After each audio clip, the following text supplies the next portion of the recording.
News room को स्वागत करुछि। रायगड़ा जिला स्तरीय वरिष्ठ नागरिक दिवस अनुष्ठित। रायगड़ा जिला प्रशासन सामाजिक सुरक्षा और भिन्नक्षम सशक्तिकरण विभाग तरफ स्थानीय अशोक कल्याण मंडप ठारे जिला स्तरीय वरिष्ठ नागरिक दिवस अनुष्ठित होइअछि। अतिरिक्त जिलापाल श्रीजुक्त नवीन चंद्र नायक जोगदेई कार्यक्रम शुभ उद्घाटन करथिले।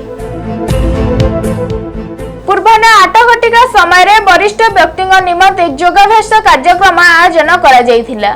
जिला स्वास्थ्य विभाग तरफ अशोक कल्याण मंडप ठारे मागणा स्वास्थ्य शिविर आयोजन करा जाई स्वास्थ्य परीक्षा करा जायथिला। दिबा 11 घटिका समय अशोक कल्याण मंडप ठारे एक साधारण सभार आयोजन करा जायथिला। एथिरे मुख्य अतिथि रूपे अतिरिक्त जिलापाल रायगड़ा नवीन चंद्र नायक, विशिष्ट शिक्षाविद डॉक्टर दुष्मंत कुमार महांती, अध्यक्ष पौर परिषद रायगड़ा पी महेश पटनायक, उपाध्यक्ष पौर परिषद रायगड़ा शुभ्रा पंडा, रायगड़ा गोष्ठी उन्नयन अधिकारी सुजित कुमार मिश्र, रायगड़ा जिला सामाजिक सुरक्षा अधिकारी श्रीकांत कुमार पाणिग्राही, उपखंड सूचना और लोक संपर्क अधिकारी धनंजय बेहरा प्रमुख सभारे मंचासीन थिले। जिला सामाजिक सुरक्षा अधिकारी श्रीकांत पाणिग्राही प्रारंभ में उद्देश्य ज्ञापन करने सह शेष में धन्यवाद अर्पण करथिले।